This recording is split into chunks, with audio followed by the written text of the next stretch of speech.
Vamos a sacar la Biblia, hermanos. Vamos a leer Efesios capítulo 4.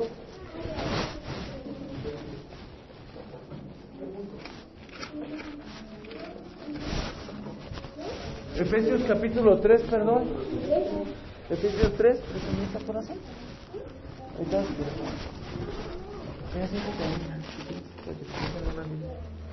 Para que lea. Efesios capítulo 3, versículo 14.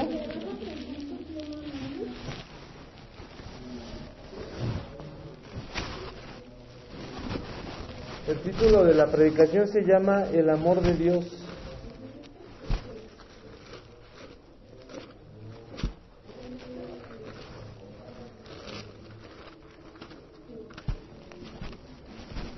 Quien lo tenga se pone de pie, por favor. Capítulo 3, versículo 14.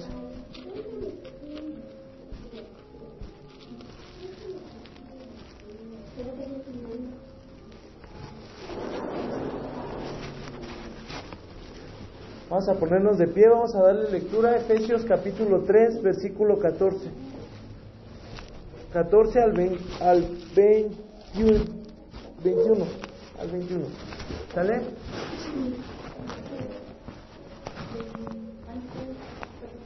Efesios capítulo 3, versículo 14 al 21. ¿Sale? ¿Se lo tiene, hermano? ¿No?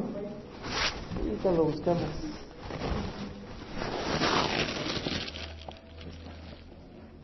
Lucas, Juan, Timoteo, Tito. Ajá. Ya se pasó. Efesios 3. ¿Sale? ¿Ya tiene? ¿Sale? Vamos a ponernos de pie los que se puedan poner. Los que no se preocupen. Vamos a leer todos juntos.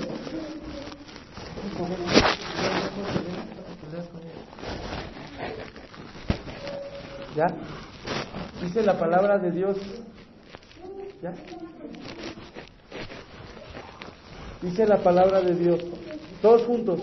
Por esta causa doblo mis rodillas ante el Padre de nuestro Señor Jesucristo, de quien toma nombre toda familia en los cielos y en la tierra, para que os dé, conforme a las riquezas de su gloria, al ser fortalecidos con poder en el nombre interior por su Espíritu, para que habite Cristo por la fe en vuestros corazones, a fin de que arraigados y cimentados en su amor, seáis plenamente capaces de comprender con todos los santos cuál sea la anchura, la longitud, la profundidad y la altura, y de conocer el amor de Cristo, que excede a todo conocimiento, para que seas llenos de toda la plenitud de Dios, y aquel que es poderoso para hacer todas las cosas mucho más abundantemente de lo que pedimos y entendemos, según el poder que actúa en nosotros. A Él sea la gloria en la iglesia, en Cristo Jesús, por todas las edades, por los siglos de los siglos. Amén. Pueden sentarse.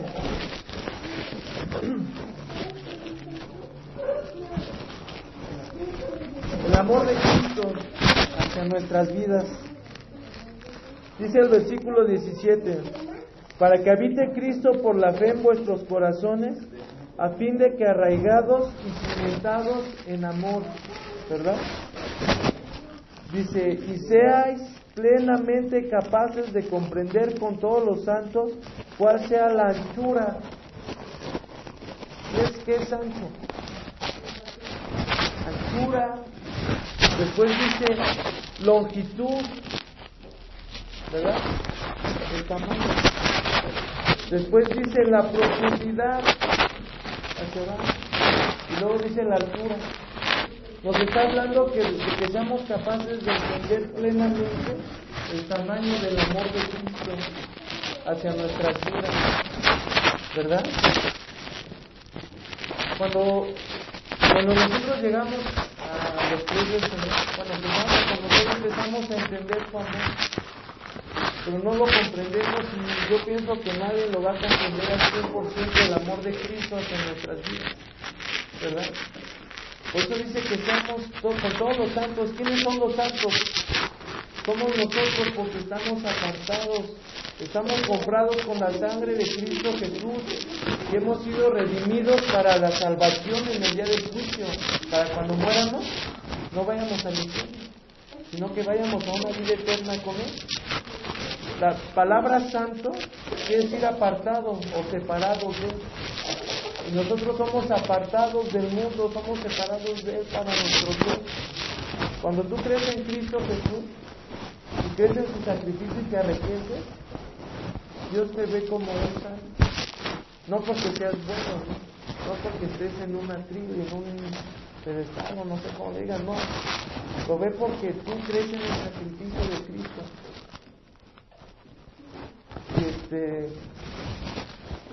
Vamos rápidamente a Lucas capítulo 7, por favor.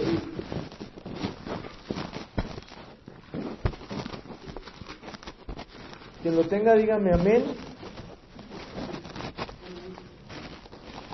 Capítulo 7, versículo 40.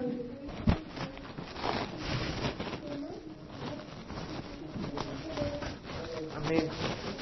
Dice: entonces respondiendo Jesús le dijo: Simón, una cosa tengo que decirte. Y él le dijo: di, maestro. Un acreedor tenía 2 deudores. El uno le debía 500 denarios y el otro 50. 7:40. ¿Vale? Vamos en el versículo 42. Y no teniendo ellos con qué pagar, perdonó a ambos. Di pues, ¿cuál de ellos le amará más?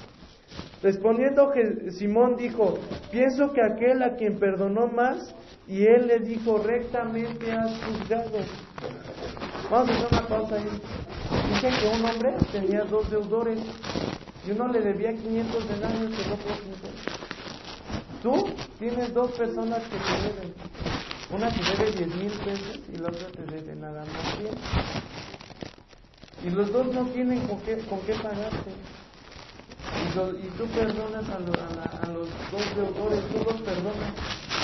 ¿Cuál de esos 2 deudores va a estar más agradecido contigo? ¿El que le perdonaste 100 pesos o el que le perdonaste 10,000 pesos? El que le perdonó 10,000, ¿verdad? Porque el que le perdonó 100 pesos quizás decía: pues yo te los iba a dar mañana. Pero el que le perdonó 10,000 quizás no tenía con qué pagar, ¿verdad? Por eso le pregunta Jesús a Simón, a Pedro, le está preguntando: ¿quién cree que esté más agradecido? Y él dice: pues el que debía más dinero. Y Jesús le dice: ¿has juzgado con rectitud? En el 44 dice: y vuelto a la mujer, porque había una mujer que era una prostituta ahí. Aquí va a explicar todo. Dijo a Simón: ¿ves a esta mujer? Entré a tu casa y no me diste agua para mis pies, porque ellos tenían la costumbre de lavarse los pies cuando entraban en algún lugar. Bueno, ellos no, los esclavos de la casa de ahí a los señores. Dice: mas esta ha regado mis pies con lágrimas y los ha enjuagado con sus cabellos. No me diste beso, porque igual ellos se besaban cuando entraban. No importaba si era hombre o mujer, tú llegabas y te saludabas de beso.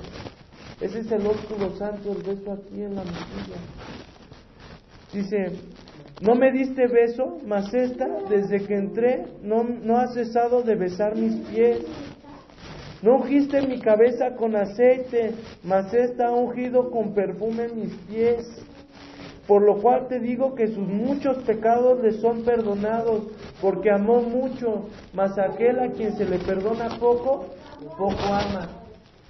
Yo no sé tú qué hayas hecho ayer, hoy, yo no sé qué hayas hecho en toda tu vida. Pero sea lo que sea que hayas hecho, si tú te arrepientes, tú le pides perdón al Señor, tú crees en el Señor Jesucristo, en su sacrificio en la cruz, Dios te perdona. Sea lo que sea que hayas hecho.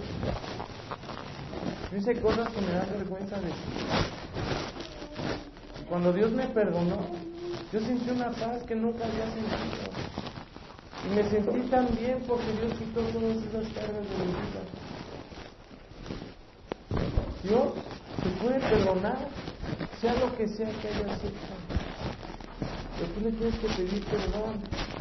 Dice en Proverbios 28:13 que el que se aparta de sus pecados y los confiesa, Dios tiene misericordia para con él. Pero el que los encubre, dice que no alcanza la salvación o la misericordia. Cuando tú vienes a estos lugares, Dios te empieza a hablar a tu vida. Quizás vienen cosas a tu mente, cosas que quizás estén ocultas para los demás. Yo no sé qué viste ayer en la noche en la televisión, yo no sé qué hiciste ayer en la noche, yo no sé qué pensaste el lunes, yo no sé con qué intención vienes aquí, pero el Señor tú lo sabes. Para Dios no hay nada oculto. Y Dios ve todo lo que estás pasando, pero también ve todo lo que haces. Y cuando Dios viene y te ofrece su perdón, tú tienes dos opciones: o aceptarlo o rechazarlo. ¿Sabes por qué les explico la altura, la longitud, la profundidad? Porque a veces no entendemos el amor de Dios hacia nuestras vidas. A veces no entendemos que sea lo que sea que hayamos hecho, Dios nos perdona. Si le pedimos perdón, si nos arrepentimos, si nos apartamos de nuestros pecados. Si alguien de ustedes a mí, no sé, me hace algo, quizás yo lo perdone una o dos veces, pero después ya no, me va a costar trabajo. Pero el Señor te perdona una y otra vez y tú regresas a sus pies arrepentido y regresas llorando. No con remordimiento, no, sino arrepentido. Para quien esté anotando, la palabra arrepentido es una palabra griega que se dice metanoia. Y esa palabra significa cambio de mente, un cambio de mentalidad. O sea, significa que tú estás dispuesto a cambiar tu mentalidad de lo que estabas haciendo. Dejar de hacer esto para empezar a hacer aquello. Todos los que venimos aquí pusimos en nuestro corazón, bueno, los que los trajeron a la fuerza no, ¿verdad? Pero si tú decidiste venir por tu propio gusto, pusiste en tu corazón el querer venir, tuviste un cambio de mentalidad, porque te pudiste haber quedado en tu casa viendo la tele, ¿verdad? Eso significa arrepentimiento, metanoia, cambio de mentalidad. Vamos a seguir leyendo. Quiero que busquen el segundo libro de Samuel, capítulo 9, por favor.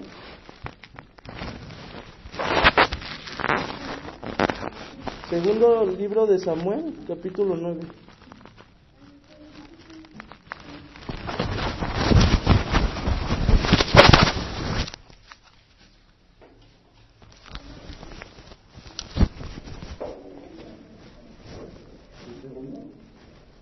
Ajá.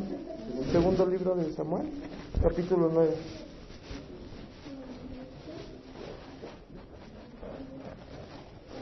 ¿Ya lo tenemos? Decimos amén. Dice la palabra de Dios así. Capítulo 9, versículo 1. Segundo libro de Samuel, capítulo 9, versículo 1. Dijo David: ¿ha quedado alguno de la casa de Saúl a quien haga yo misericordia por amor a Jonathan? David y Jonathan, aquí David ya era rey de Israel, pero años atrás David y Jonathan habían hecho un pacto. Cuando Saúl quería matar al rey David, porque temía que el reino se le fuera dado a él, pero cuando Dios dice algo, pues se cumple, ¿verdad? Aunque no quiera el otro. Y hacen un pacto. Este pacto viene en el primer libro de Samuel, capítulo 20, versículo 14. No lo busquen, yo se los leo. Dice así, miren, el pacto que Dios hace. Primer libro de Samuel, capítulo 20, versículo 14 y 16. Dice: y si yo viviere, harás conmigo misericordia de Jehová para que no muera, y no apartarás tu misericordia de mi casa para siempre. Cuando Jehová haya cortado uno por uno los enemigos de David de la tierra, no dejes que el nombre de Jonathan sea quitado de la casa de David. Aquí es lo que les estoy diciendo. Jessy, ¿podrías llevar a mi hijo al baño, por favor? Este Jonathan le está diciendo a David que tenga misericordia de él y de toda su familia. Él le va a avisar si Saúl lo quería matar, y sí le avisa. Y entonces David tiene un pacto que cumplir con este Jonathan. Regresemos a donde estábamos, en segundo libro de Samuel, capítulo 20, capítulo 9, perdón.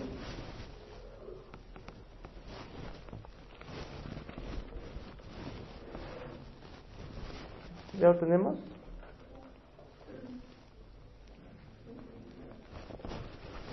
Dice así: y había un siervo de la casa de Saúl que se llamaba Siba, al cual llamaron para que viniese a David, y el rey le dijo: ¿eres tú Siba?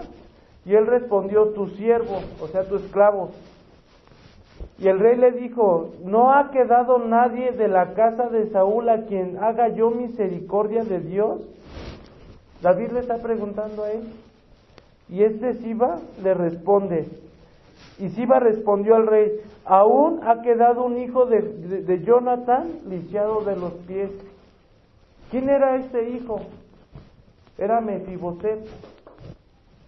Este Mefiboset, cuando era pequeño, cuando fue la guerra y todo esto, él se lo llevaron de la casa, huyeron de la casa real, y el niño se le cayó a la nodriza, a la mujer que lo cuidaba, y cayó y quedó lisiado, ya no podía caminar.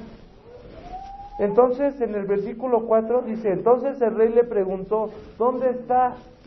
Y Siba respondió al rey: he aquí, está en casa de Maquir, hijo de Amiel, en Lodebar. Entonces envió el rey David y le trajo a la casa de Maquir, hijo de Amiel, de Lodebar. Y vino ¿quién? Mefiboset, hijo de Jonathan, hijo de Saúl, a David, y se postró ¿sobre qué? Sobre su rostro, e hizo reverencia. Y dijo David: Mefiboset. Y él respondió: he aquí tu esclavo, tu siervo, tu esclavo. ¿Verdad? ¿Dónde hemos oído esto? ¿En qué otro lugar ha pasado esto? En nuestra vida diaria, cuando Dios nos llama por la promesa que Él hizo. Vamos a seguir leyendo. Y le dijo David: no tengas temor, porque yo a la verdad haré contigo misericordia por amor de Jonathan tu padre, y te devolveré todas las tierras de Saúl tu padre, y tú comerás siempre a mi mesa. E inclinándose dijo, ¿quién dijo esto? ¿Quién pronunció estas palabras? Mefiboset. Fíjense lo que responde él: ¿quién es tu siervo para que mires a un perro muerto como yo? Entonces el rey llamó a Siba, siervo de Saúl, y le dijo: todo lo que fue de Saúl y de toda su casa, yo lo he dado al hijo de tu señor. Tú pues labrarás las tierras, tú con tus hijos y tus siervos, y almacenarás los frutos para que el hijo de tu señor tenga pan para comer. Pero Mefiboset, el hijo de tu señor, comerá siempre a mi mesa. Y tenía Siba 15 hijos y 20 siervos. Y respondió Siba al rey: conforme a todo lo que ha mandado mi señor el rey a su siervo, así lo hará tu siervo Mefiboset. Dijo el rey: comerá a mi mesa como uno de los hijos del rey. Y tenía Mefiboset un hijo pequeño que se llamaba Micaía. Y toda la familia de la casa de Siba eran siervos de Mefiboset. Y moraba Mefiboset en Jerusalén, porque comía siempre a la mesa del rey, y estaba lisiado de ambos pies. Fíjense aquí, Dios, a través de esta ilustración, nos habla de la salvación. Porque dice el Salmo 8, ¿qué es el hombre para que te acuerdes de mí? Le pregunta a Dios, ¿qué es el hombre? ¿Qué es el Hijo del Hombre para que tengas de él misericordia y lo visites? Pregunta David en el Salmo. Aquí Mefiboset le dice, ¿quién es tu esclavo para que mires un perro muerto como yo? Todos los que estamos aquí, me refiero a los que están en el Señor, los que buscan.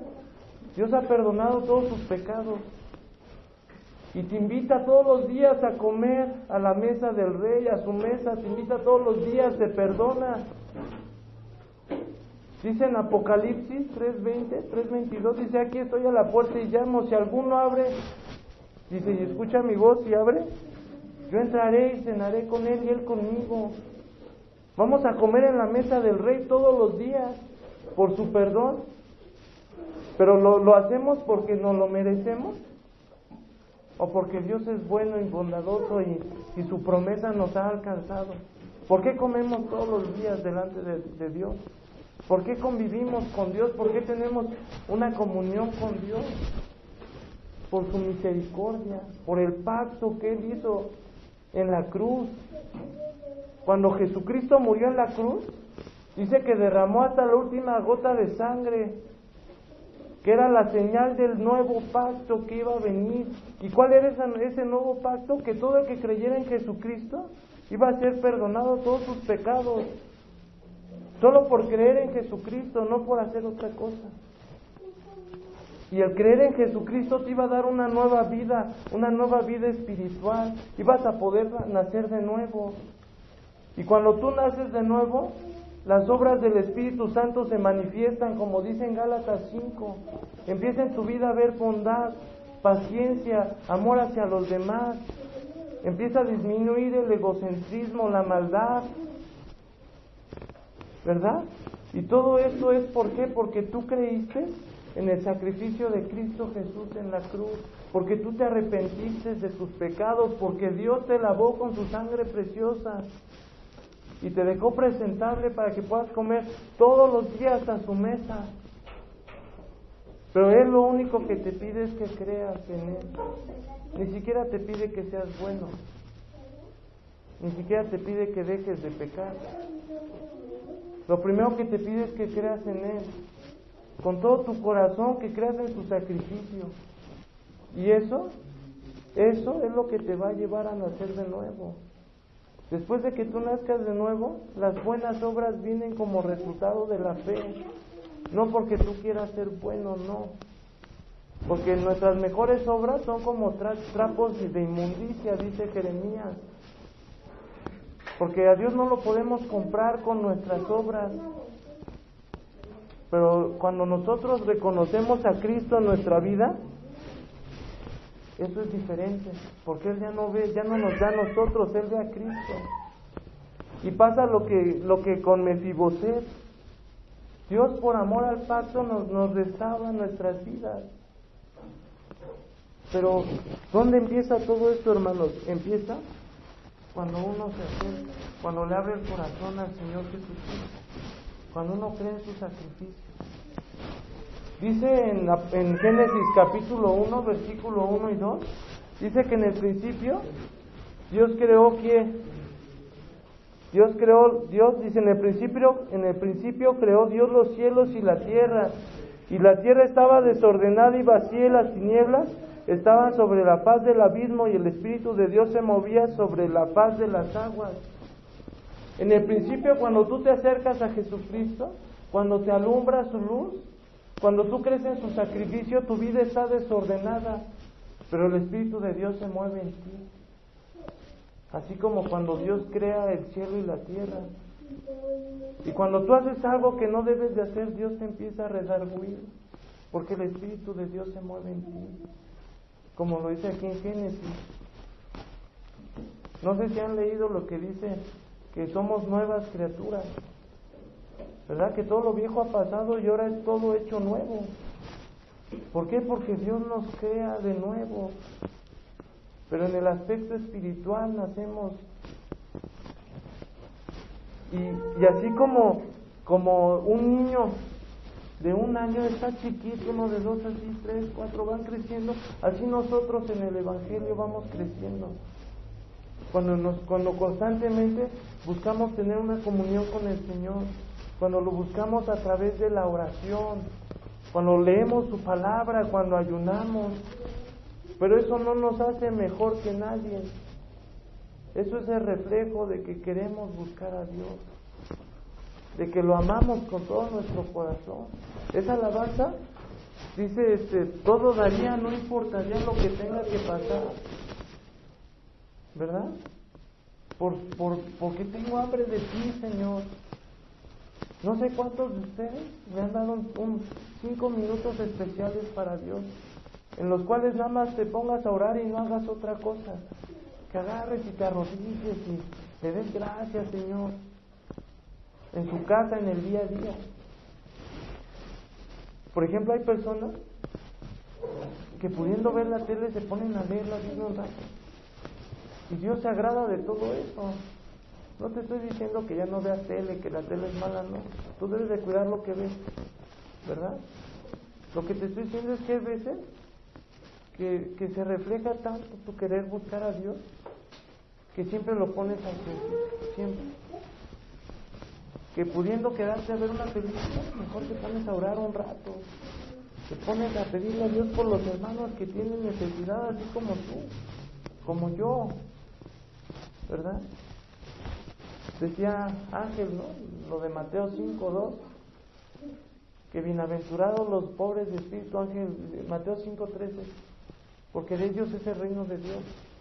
Bienaventurados los que reconocen su necesidad de Dios. En otra traducción dice así. Pero el problema, hermano, es que debemos de reconocer esa necesidad.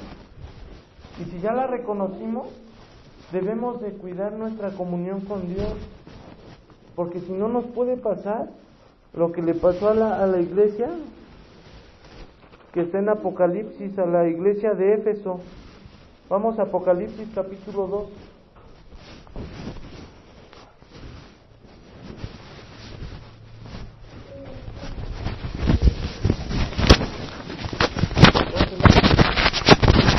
Apocalipsis capítulo 2, versículo 1, se los voy a explicar, dice: escribe al ángel de la iglesia en Éfeso, el que tiene las 7 estrellas en su diestra. Las estrellas representan a la iglesia. ¿Quién tiene a las iglesias en sus manos? Dios, Jesucristo. Dice, el que anda en medio de los 7 candelabros de oro. El que anda en medio de la iglesia. ¿Quién anda en medio? Dice que donde están 2 o 3 reunidos, ahí está Dios, ¿verdad? Eso quiere decir estos versículos. Dice, en el versículo 2 dice, yo conozco tus obras y tu arduo trabajo y paciencia, y que no puedes soportar a los malos, y has probado a los que se dicen ser apóstoles y no lo son, y los has hallado mentirosos. Y has sufrido y has tenido paciencia, y has trabajado arduamente por amor de mi nombre, y no has desmayado. Pero tengo contra ti que has dejado tu primer amor. ¿Verdad? Esto está diciéndole Jesucristo a las iglesias, aquí en particular, lo que yo les estoy diciendo. Que a veces pensamos que porque ya oramos, ya hablamos, ya eso, somos mejores que los demás. No. ¿Cómo se pierde el primer amor cuando tú piensas que haces las cosas por tus fuerzas? Porque ya no reconoces el sacrificio de Cristo en la cruz. Yo siempre que leo esa porción de los 2 deudores, siempre así como que siento algo en mi corazón. ¿Por qué? Porque me acuerdo de mi vida, porque me acuerdo de todo lo que Dios me perdonó, y porque veo cómo su amor de Dios se derrama día a día, cómo a pesar de que fallamos, Él no cambia, sigue siendo fiel. Él sigue siendo fiel a nosotros, aunque nosotros seamos infieles. Cómo Dios no nos deja de amar, no nos abandona. Cómo Dios no nos reprocha. Cómo Dios no nos señala el pasado. Yo me acuerdo de todas esas cosas. Empiezo a ser más consciente de la altura, de la profundidad, de la anchura, del amor de Cristo que constriñe nuestros corazones, que lo aprieta. Hay veces que yo le digo al Señor, Padre, ¿qué te digo, Señor? Si yo sé que lo que hice estuvo mal, Y no les estoy hablando de un pecado, les estoy hablando de que hay veces que llego a la casa y en vez de orar me duermo. Pero ustedes son diferentes a mí. ¿Por qué? Porque yo tengo un llamado de parte de Dios. Ustedes están aquí escuchando simplemente, ¿verdad? Yo no sé, Dios, qué te ha pedido de tu vida. Pero si Dios te ha pedido algo y no lo has hecho, eso es algo que no le agrada a Dios. Es como cuando tú le dices a tu hijo, siéntate, y él no se sienta, ¿verdad? Yo me acuerdo de esas cosas. Yo me acuerdo de mi vida que vivía antes y de dónde Dios me sacó. Dice en los Salmos que Dios metió su mano al lodo cenagoso y que nos hizo andar nos puso sobre una peña y enderezó nuestros pasos y nos hizo andar sobre camino firme. Dice que Él metió su mano al lodo cenagoso. Cuando tú metes tu mano a la tierra, ¿cómo sale? Dice en otro salmo que Dios se humilló a sí mismo, se indignó a agacharse, a mirar a los hombres, y dice que los levantó. Cristo se hizo hombre y vino y se encarnó y se humilló. Ya les expliqué cómo murió, cómo fue su muerte tan exponencial, cómo la gente lo veía y decía, mira, ese es judío. En la cruz que tienen los católicos aparece Jesucristo así como pañado así, pero así no murió desnudo, y todos lo escarnecían, lo insultaban, lo pateaban, se burlaban, le decían, si eres Dios, bájate de la cruz, tú que dices que el templo lo destruyes, a ver, sálvate a ti mismo. Y Él lo podía hacer, pero Él se humilló, dice que se humilló hasta la muerte, hasta muerte de cruz. Se humilló de una forma tan tremenda.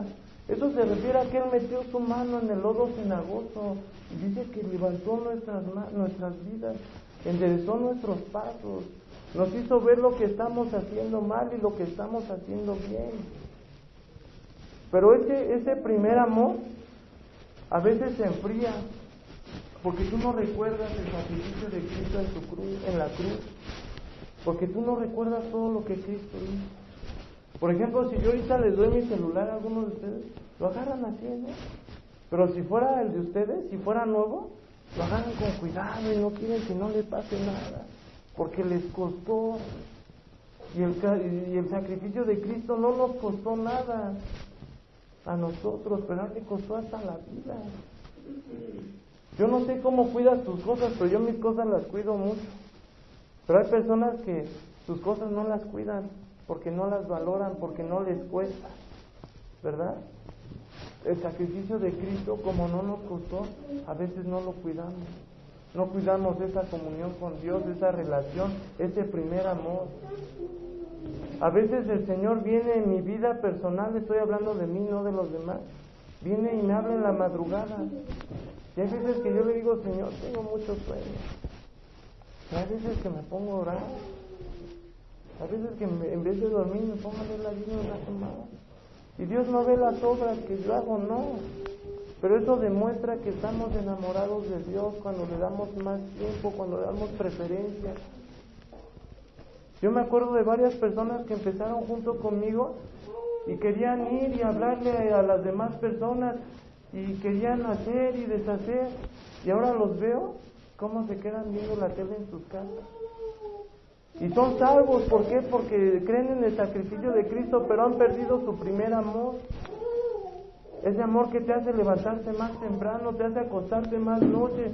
Ese amor que te hace ver a los hermanos, que te hace orar por ellos. Ese amor que te hace interceder por ellos. Ese amor que te hace leer la Biblia. Ese amor que te ayuda a renunciar al pecado. Ese amor que te ayuda a luchar con todas tus fuerzas contra las cosas que estás haciendo mal. Y eso es lo que Dios a veces demanda de nuestra vida, ese primer amor de nuevo. A veces, decía un pastor, a veces Dios nos dice, acuérdate de las primeras cosas que hacías cuando me conociste. Tú cuando conoces a tu novio, novia o esposo, esposa, cuando la conociste, ¿cómo eras con él? Pero después del tiempo te enfriaste y te acostumbraste a esa persona. Y quizás lo que hacías al principio ya no lo haces ahora. Así con el Señor. Pero ¿sabe? Todos estamos delante de Dios. Y su amor nos cubre, nos inunda como el mar. ¿Han escuchado ese himno de Sublime Gracia? Sublime gracia del Señor, que a un infeliz salvo. Y así va la alabanza. Pero ¿saben por qué me acuerdo mucho de eso? Porque habla de nuestras vidas, ¿Cómo éramos antes de que Cristo viniera a nuestras vidas? ¿De dónde nos sacó Dios? ¿De qué situaciones nos ayudó? ¿Verdad? Sublime quiere decir hasta lo sumo, hasta lo más alto, hasta donde se desborda. Eso quiere decir sublime. Sublime gracia, o sea, un amor tan incomparable. Pero a veces se nos olvida el sacrificio de Dios en la cruz. A veces damos por hecho muchas cosas. Así como estamos, hermanos, creo que busquen Romanos capítulo 12.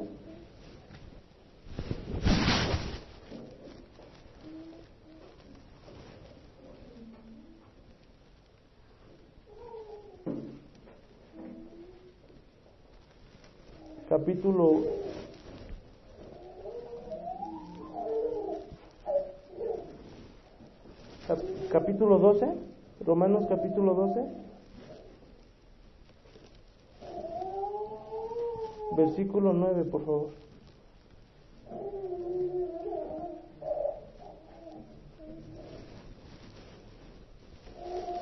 ¿Ya lo tenemos? Decimos amén.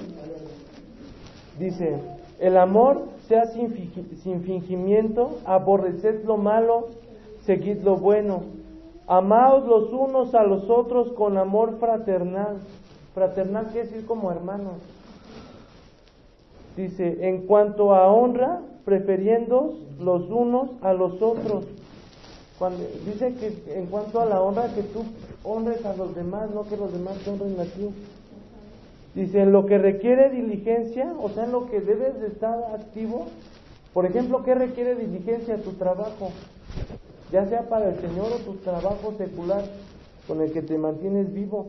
Dice: en lo que requiere diligencia, no perezosos, fervientes en espíritu, sirviendo al Señor, gozosos en la esperanza, sufridos en la tribulación, constantes en la oración, compartiendo para las necesidades de los santos, practicando la hospitalidad.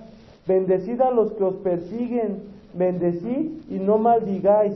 Gozaos con los que se gozan, llorad con los que lloran, unánimes entre vosotros, no altivos, sino asociados con los humildes. No seáis sabios en vuestra propia opinión, no paguéis a nadie mal por mal, procurad lo bueno delante de todos los hombres. Si es posible, en cuanto dependa de vosotros, estad en paz con todos los hombres. ¿Verdad? ¿Qué está diciendo Pablo aquí? Que seamos unánimes unos con otros, que seamos unidos, que nos apoyemos, si no podemos quizás con algo económico en la oración, ¿verdad? Que en el momento que alguien padezca algo, todo lo demás lo sintamos como propio. Hay veces, yo lo he visto en personas que cantan aleluya y hacen muchas cosas para el Señor, pero viene un hermano y les cuenta un problema y Dios te bendiga, hermano, Dios te va a ayudar, vas a ver que sí, ya se va. Y ellos, qué bueno que Dios nos ayuda, ¿verdad? Pero Pablo no dice eso, dice que estemos unánimes, que lo sintamos como si fuera personal. Señor, mándale socorro a la hermana tal, al hermano tal, ayúdale, Señor, por favor, ten misericordia de él, de su vida, ¿verdad? Que estemos unánimes, que no seamos indiferentes, indistintos, que seamos diligentes. O sea, la palabra diligente es rápido, así como cuando se hace un trabajo, pero bien hecho, rápido. Pues dice diligentes y no perezosos. fervientes en espíritu, sirviendo al Señor. También dice en el versículo 3, dice que no nos tengamos en más alto concepto de sí, del que se debe de tener, sino que pensemos de sí con cordura, conforme a la medida de fe que Dios repartió a cada uno. Que no nos veamos más que los demás, que yo diga, ay, porque yo estoy aquí adelante, yo valgo más que ustedes, no. O que yo diga, ay, es que Dios me usa mucho, a mí Dios me habla, no, sino que seamos unánimes, humildes entre nosotros, sencillos, que aprendamos a escucharnos. A veces se nos hace muy fácil amar a los extraños, pero en nuestra casa se nos hace difícil amar a nuestros hermanos, a nuestros padres, a nuestros vecinos, a nuestros cuñados, cuñadas, a nuestros hijos, mis sobrinos, no sé. Yo conozco personas que con los niños, ay, hijo, lo veo con mi hijo, luego lo abrazan y le dan dulce, y yo luego les digo, ¿y por qué no haces lo mismo con tus hijos? Ah, no, es que ellos se portaron mal. Oye, pero pues yo te conozco desde hace un buen tiempo y nunca he visto que lo abraces, que lo digas que lo quieres. Yo con los niños soy muy así, muy fraternal, me gusta abrazarlos, estar ahí con ellos. Pero si me preguntan con mi hijo, soy igual. ¿Verdad? Hay veces que le podemos compartir algo al de allá afuera, pero al hermano quizás ya no. ¿Por qué? Porque lo estamos viendo y a veces vemos que es perezoso. Decimos, no, pues en la Biblia dice que el que no trabaje, que no coma. Y sí, tiene verdad, pero hay que ser equilibrados, ¿verdad? Mira, ten tu plato, pero ya te dije que te vayas a trabajar, porque mira, ¿qué tal si un día yo no tengo? Y tú no tienes, ¿quién nos va a invitar a los dos? ¿Verdad? Hay veces que el amor es fingido entre nosotros, y en el versículo 9 dice que no sea fingido ese amor que sintamos, pero no habla de un amor pasional, no, habla de un amor fraternal, de hermanos, de un amor que sea sin interés. Yo doy sin esperar recibir nada a cambio.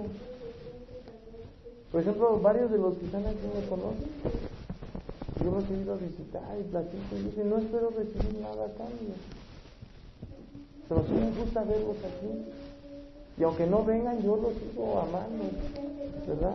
Porque no es mi amor, no es condicional, no es fingido, ¿no? Hay veces que el hermano, porque nos saluda, pues sí me cae bien, pero a veces ya se cree mucho y ya no me cae bien, ¿verdad? Y sí hay un equilibrio en todo eso, pero debemos de, en pocas palabras, que no quede en nosotros, sino que quede en los demás. Que nosotros le podamos decir a Dios, Señor, ve mi vida, ve mi corazón, ve mi actitud. Señor, tú sabes que te soy transparente. No hay nada oculto de parte de mí, ¿verdad? Ese amor del que nos habla Apocalipsis, de ese primer amor, habla de eso. Yo me acuerdo de hermanos que en la iglesia donde yo nací, me decían, hermano, ven, te invito a comer. Y ay, pues gracias, hermano, yo también coopero. No, hermano. Y ya después de unos 2, 3 veces, ya después ni me saludaban. Y dije, ¿por qué? Porque ya se había acabado ese amor, ese amor se había apagado. ¿Ah? Yo le decía a la hermana hace rato, yo la vi hace rato, ¿verdad? En el mercado, yo dije, yo conozco a la señora, dije, ¿quién es? Ya después me acordé, dije, la hermana. Pero casi no nos hemos tratado ella y yo, igual que ustedes, no las conozco, no sé cómo se llaman, pero todos los demás sé cómo se llaman, bueno, ustedes tampoco, todos los demás que asisten aquí, los conozco por nombre, ¿verdad? Y la pregunta es, ¿cómo es mi amor hacia los demás? ¿Cómo es mi amor con el Señor?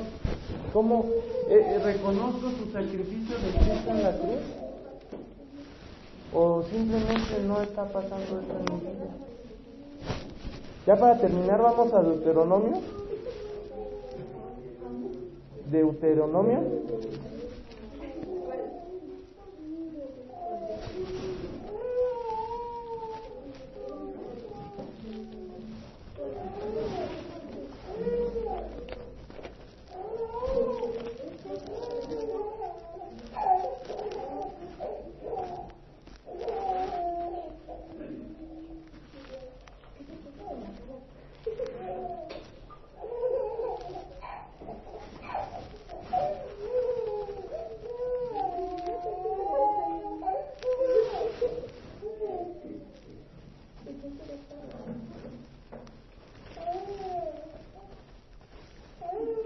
¿Ya estamos en Deuteronomio?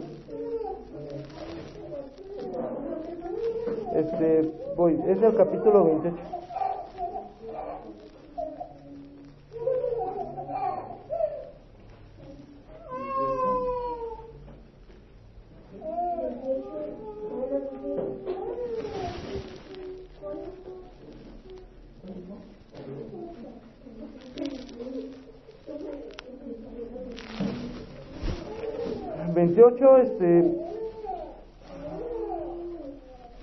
Versículo 1.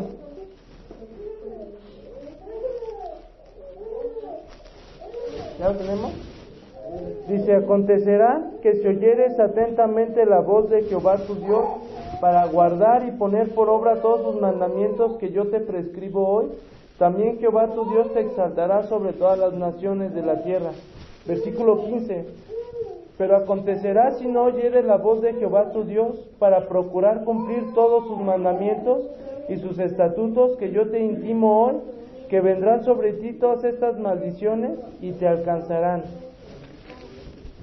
Aquí está diciendo Dios, ya para terminar,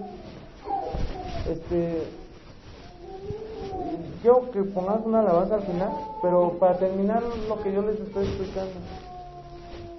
Cuando tú lees la Biblia y Dios te señala algo, como hoy lo que yo les decía, el sacrificio, tú tienes dos opciones: o hacer caso o no hacer caso. Ahí dice, ¿no? Si tú oyeres atentamente y las pusieres por obra, yo te voy a bendecir. La bendición de Dios viene por la obediencia, no viene porque tú das dinero, porque tú oras mucho, no. Bueno, orar es parte de ser obediente, ¿verdad? Pero no, viene por la obediencia en general. Pero si tú no oyeres, dice, acontecerán sobre ti todas estas maldiciones. Les quería buscar un versículo, pero la verdad no recuerdo si viene en Deuteronomio 26, que dice: hoy delante de ti pongo la vida y la muerte, escoge pues cuál quieres, ¿no? La vida para que viva, o la muerte para que muera. Dios nos da a escoger. Por ejemplo, hoy nos dice a los que estamos aquí: ustedes, si no han conocido al Señor, les invita a abrirles su corazón. Nos dice, como dice en Apocalipsis, ¿no? Aquí estoy a la puerta y llamo. Si tú le abres tu corazón, si tú aceptas el sacrificio de Cristo en la cruz, pero, no crees, Dios entra en tu vida y te da una nueva vida. No se acaban los problemas, no, eso sigue.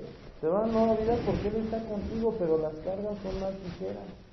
Dios te abre puertas, Dios te da dirección, Dios te ayuda, ¿verdad? Si nosotros ya hemos conocido del Señor y mi primer amor ha decaído, Dios nos da dos opciones: o seguir como seguimos, o reconocer que pues ese primer amor lo hemos descuidado y actuar, ¿verdad? Y depende de lo que tú escojas, la bendición o la maldición. Dios pone delante de ti eso. El otro día leíamos lo que dice en Génesis, en capítulo 6, si no recuerdo mal, cuando Dios le dice a ayúdenme hermanos, a Abel y a Caín. Cuando Dios le dice a Caín, dice, el pecado está a la puerta, pero con todo esto tú te puedes enseñorear de él. O sea, tú puedes decidir, o puedes vencer el pecado o te entregas a él. Así Dios nos dice hoy en esta noche, ¿vale? Entonces, si puedo poner de pie, vamos a poner